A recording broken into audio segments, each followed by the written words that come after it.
first time I was transitioning from competing and fighting to teaching. I was coaching some guys just at a local park, and then out of nowhere, this guy is hanging around with his girlfriend. You know, the typical Kafir stuff. I didn't even realize he's like 6'4", at least like 100 kilos. And then out of nowhere, of course, his haram girlfriend, well, he's not a Muslim, but haram girlfriend either way, starts running her mouth. My boyfriend can destroy you in a fight. Apparently the guy went to jiu-jitsu for like 2 years or something, got a couple belts or whatever. By the way, I'm 5'8" and 70 kilos. It's literally like towering me. So I'm just looking at him, obviously, I got some students with me. Most of them were like my friends.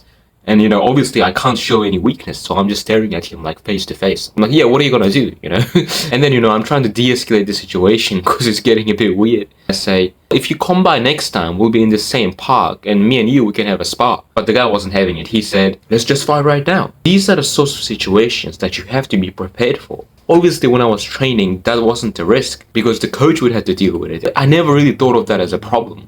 But when you are in these situations, people will try to challenge your status. But if you show up, you build some testosterone, come up charging like, yeah, I will do it. I don't care if I lose. I don't care what I win. That's when other people start respecting you. That's when women start respecting you.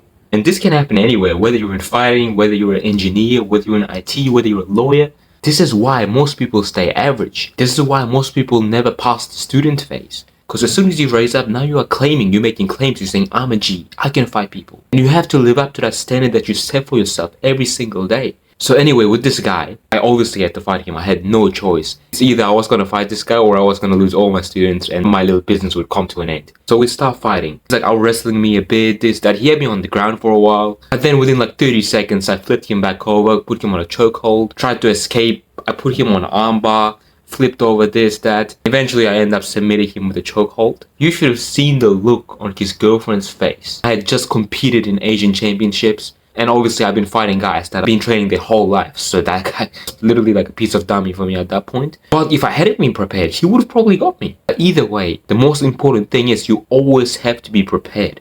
Because these things will always come up. And if you're not prepared, you're not going to be able to stay up there for very long. You're going to drop down to student level. So you have to come in with this mentality every day you show up. That you will go out of your comfort zone. That you will push through no matter what. Now, if you are choosing to subscribe to me or you're already subscribed, one thing that you have to do by being a Boris follower, keep your brain sharp and ready all the time. Every single time you pray, you have to do at least 20 clean push-ups. It's non-negotiable. I don't care if you have to do 2 sets of 10 reps.